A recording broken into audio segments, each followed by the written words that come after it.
에베소 지역도 그렇고 또 에베소 교회와 성도들에게 가장 큰 문제가 성적인 타락이었습니다. 그리고 그들은 그것을 매우 중요시했어요. 바울은 그것을 우상으로 표현을 했습니다. 그들은 그렇게 사는 것이 당연한 삶이고 또 그렇게 사는 것이 성공의 척도다. 그걸 누리면서 사는 것이 성공한 삶이다라고까지 생각을 했는데 바울은 그것이 우상숭배다라고 말합니다.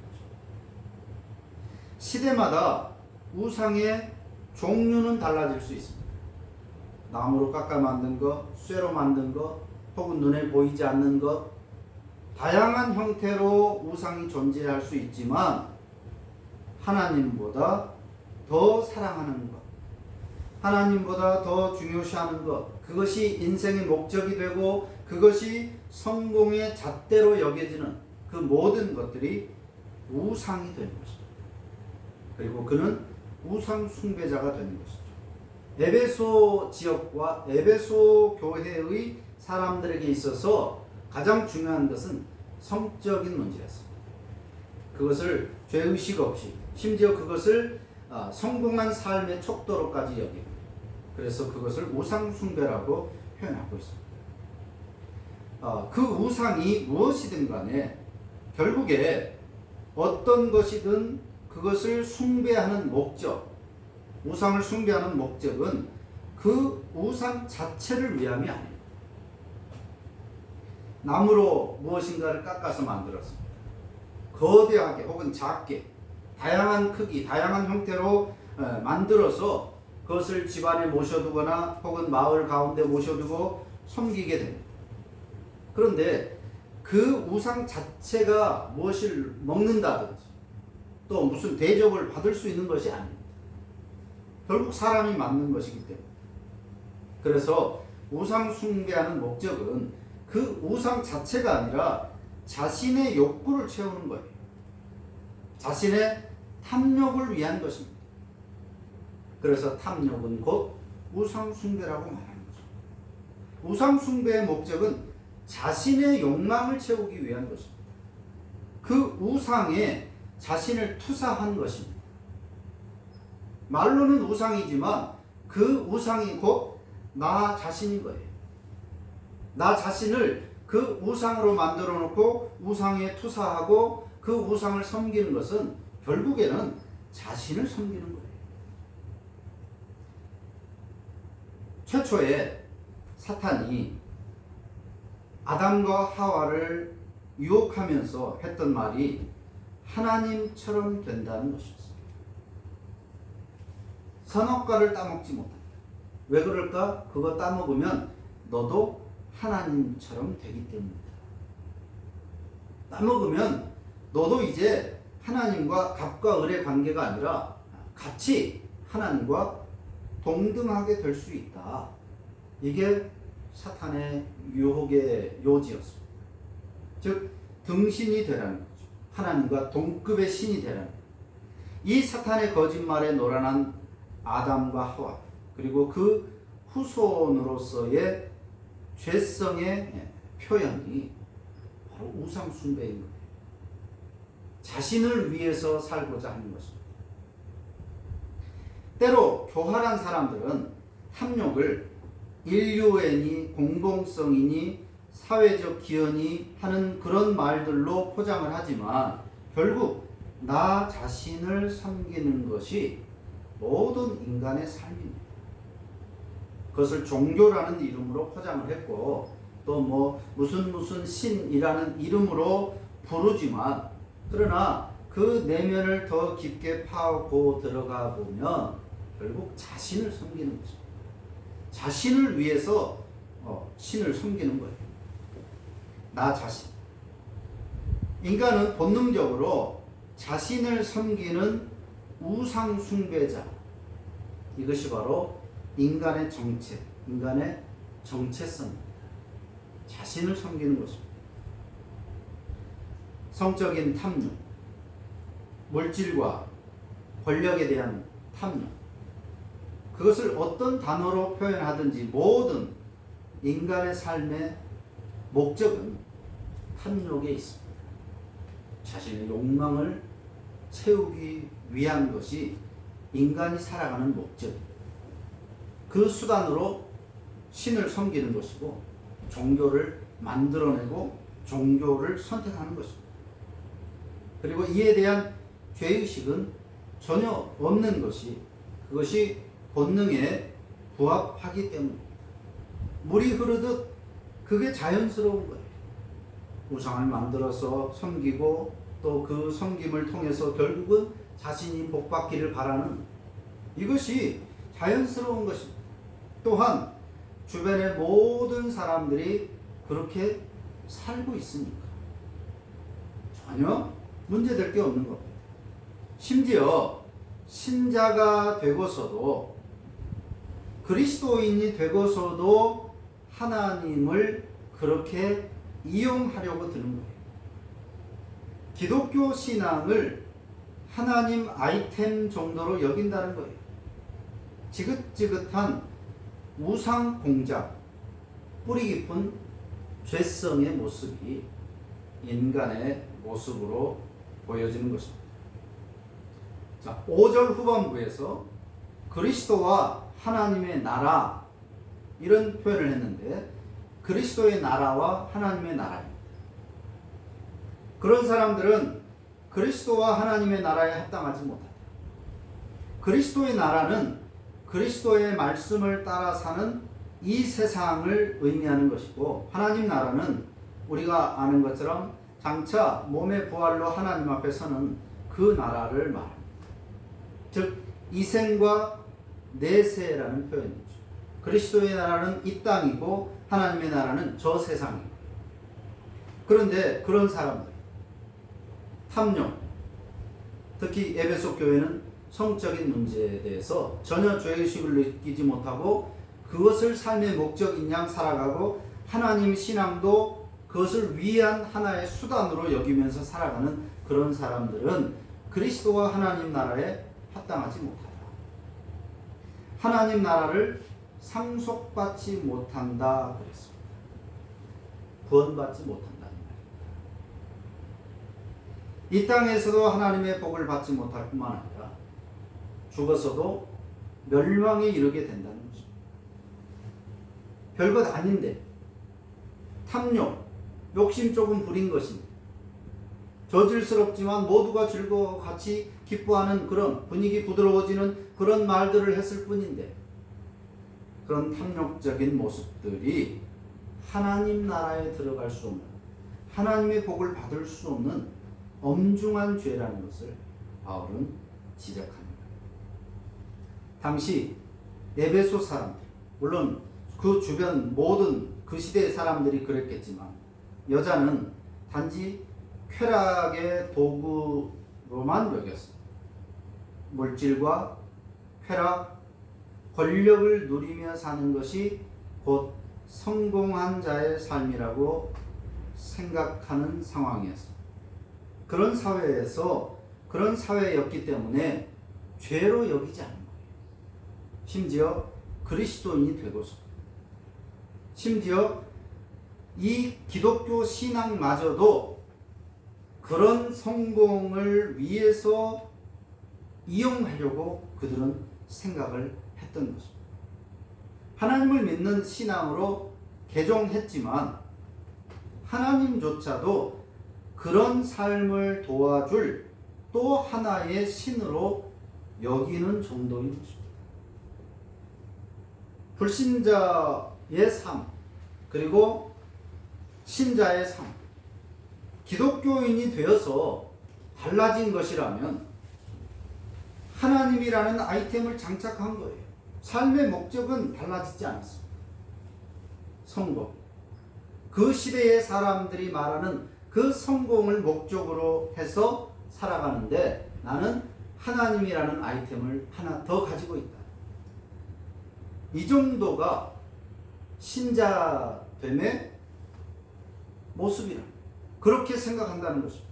많은 사람들 시대를 막론하고 오늘 이 시대도 마찬가지로 교회를 다니고 그리스도인이라고 자처하고 하나님을 믿는다는 사람들이 하나님을 믿는 것의 그 차별점, 믿지 않고 믿는 것의 그 차별점이 나는 하나님이 있다, 이 정도예요. 그래서 그 하나님을 통해서 하나님을 섬기고 하나님을 달래고 하나님께 헌신하고, 그래서 오늘 이 시대의 사람들이 말하는 성공을 좀 더 쉽게 할 수 있다, 이렇게 생각하는 것이 오늘날 교회를 다니는 많은 사람들의 생각이라고 하는 것입니다. 바울은 그것이 성공이 아니라고 말하는 것입니다. 뿐만 아니라 그렇게 생각하는 사람들은 조금 문제가 있는 정도가 아니라 하나님 나라에 들어가지 못하는 심각한 죄인이라고 말합니다. 그러니 그런 탐욕의 행동들뿐만 아니라 탐욕스러운 말들도 입에 올리지 않아야 한다고 하는 것입니다. 나만 안 하면 끝나는 것이 아니라 다른 사람들도 역시 그렇게 못하도록 가르치라는 것입니다. 6절은 아무에게도 헛된 말로 속아 넘어가지 말라고 했습니다. 헛된 말, 진리의 말씀에 반대되는 표현이죠. 헛된 말. 이 헛된 말은 앞에서 나온 세 가지 것들이 진정한 기쁨이라고 속이는 것입니다. 그런 말들을 아무렇지도 않게 하고 또 그런 것을 누리는 삶이 성공한 삶이다, 그게 진정한 기쁨이지 않냐? 쾌락을 누리는 것입니다. 그것은 헛된 말이라는 것입니다. 그렇게 탐욕을 부리며 살아가는 것이 성공한 자의 삶이고 진정한 행복이라고 말하는 것, 그게 헛된 말이라는 것입니다. 그러한 것을 부추기는 사회가 바로 그 당시 에베소 교회가 처했던 사회의 모습이었습니다. 오늘 우리 사회의 모습이기도 합니다. 그러나 바울은 헛된 말, bullshit이라는 말을 하는 것입니다. 쓸모없고 쓰레기 같은 그런 말들에 속지 말라는 거예요. 탐욕을 그럴듯하게 꾸며낸 말에 불과하다는 것입니다. 그들은 모두 하나님의 진노를 받게 될 것이라고 경고했습니다. 새 사람인 신자는 이런 죄들에 대해서 서로 입에 올리지도 못하게, 아무도 속임당하지 않게 해야 한다고 말합니다. 그때나 지금이나 세상은 죄를 죄가 아니라고 합니다. 그 기준이, 죄와 죄가 아닌 것의 기준이 하나님이 아니라 인간이기 때문에 그럴 수밖에 없을 것입니다. 어제는 맞고 오늘은 틀리기도 하고, 어제는 틀린 것이 오늘은 맞기도 합니다. 죄의 기준이 시대를 따라서 사람에 따라서 달라지니까 결국에는 누구도 정죄할 수가 없게 되는 것입니다.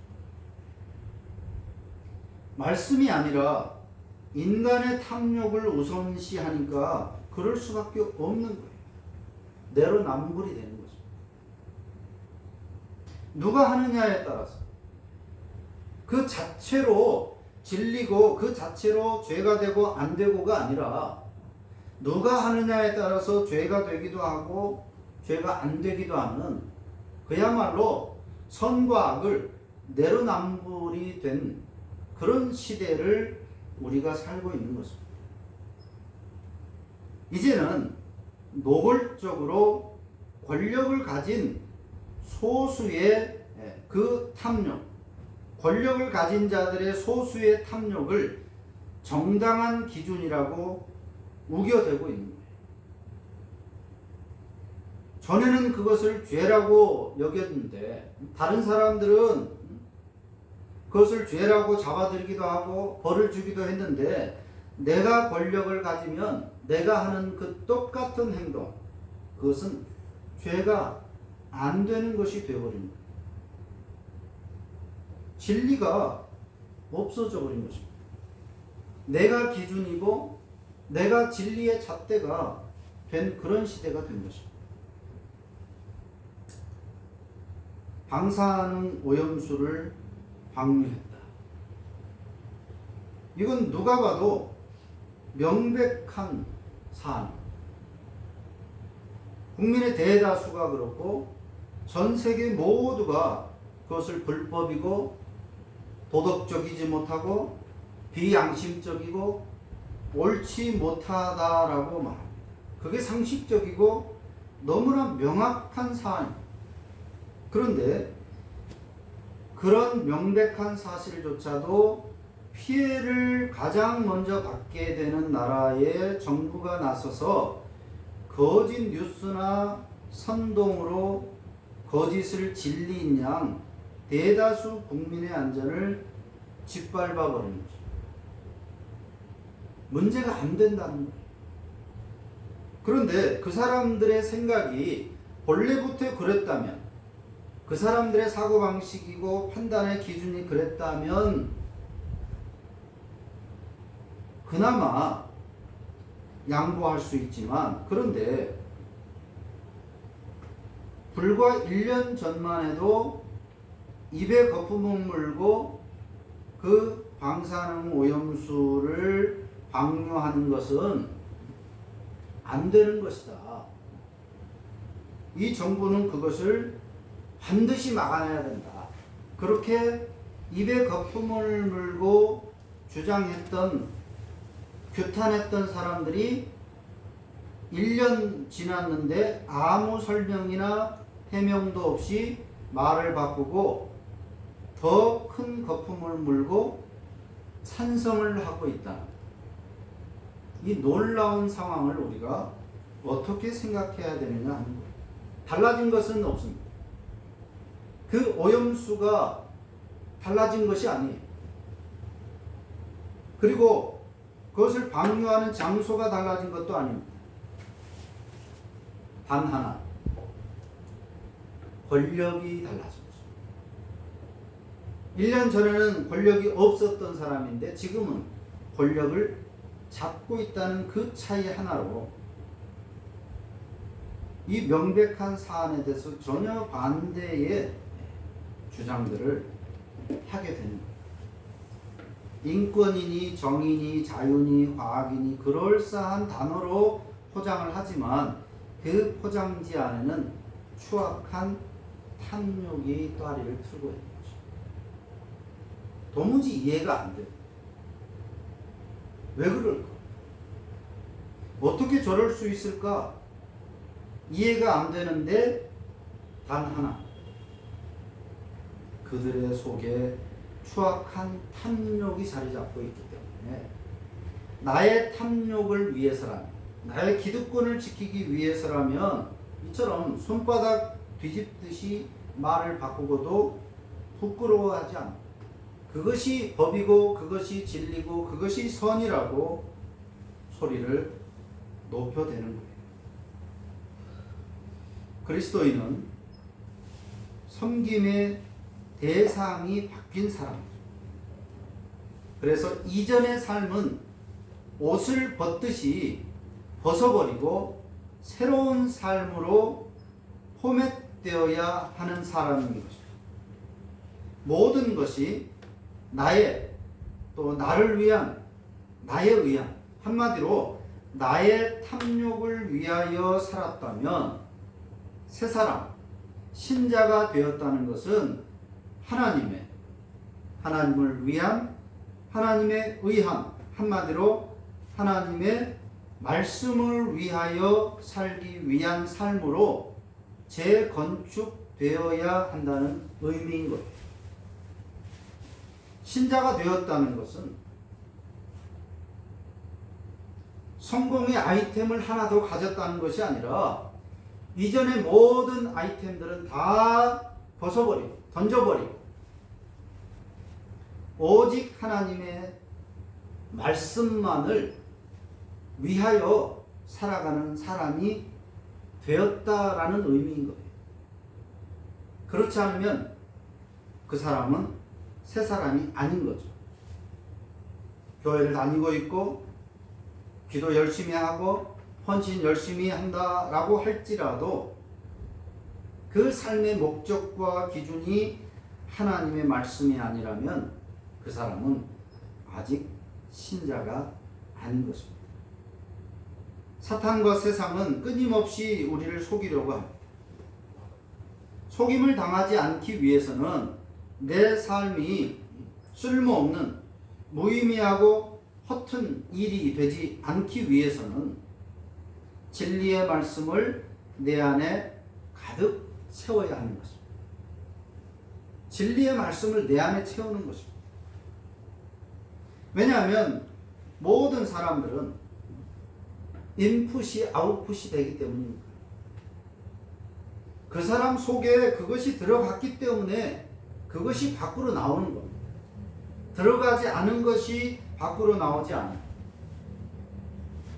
그 사람은 그걸 넣기 때문에 그게 나오는 거예요.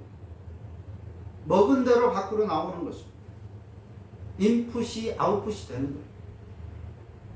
쌍스러운 말을 좋아하고 성적인 농담 또 심지어 거짓말 이런 탐욕스러운 인간들은 그렇게 보여지는 그런 말들을 하고 그렇게 행동하는 사람들은 그런 것을 그 속에 집어넣기 때문에 나오는 거예요. 그렇기 때문에 우리가 속임을 당하지 않기 위해서는 이게 진짜냐 가짜냐 이걸 구분하는 것은 어렵습니다. 불가능한 거예요. 너무나 교묘하기 때문에. 그래서 우리는 진리의 말씀을 내 안에 가득 채우려고 노력해야 합니다. 하나님에 대한 생각으로 하나님에 대한 말씀을 그것을 내 속에 계속해서 집어넣으려고 해야 합니다. 배움에 있어서 멈춤이 없어요. 그렇게 내 속에 말씀이 차곡차곡 쌓여지면 어느 순간 내 말과 행동이 그에 준하는 삶으로 나오게 되어 있는 것입니다. 그렇게 진리의 말씀이 내 언어와 내 삶의 기준이 되면 내 육신만 아니라 내 영혼까지도 지켜주게 되는 것입니다. 내가 말씀을 지키는 것이 아니라 내 속에 들어간 말씀이 내 말을 바꾸고 내 행동을 바꿔주는 것입니다. 새 사람, 신자는 말씀을 만고불변의 기준으로 삼은 사람입니다. 이것을 우리 마음속에 깊이 새겨야 합니다. 신자, 새 사람, 그리스도인은 교회 다니냐 안 다니냐 그것이 아니라 하나님의 말씀을 만고불변의 기준으로 삼는 사람. 이 사람이 새 사람입니다. 이런 삶을 살아야 하나님 나라를 유업으로 받을 수 있는 사람이 되는 것입니다. 기도합니다. 하나님,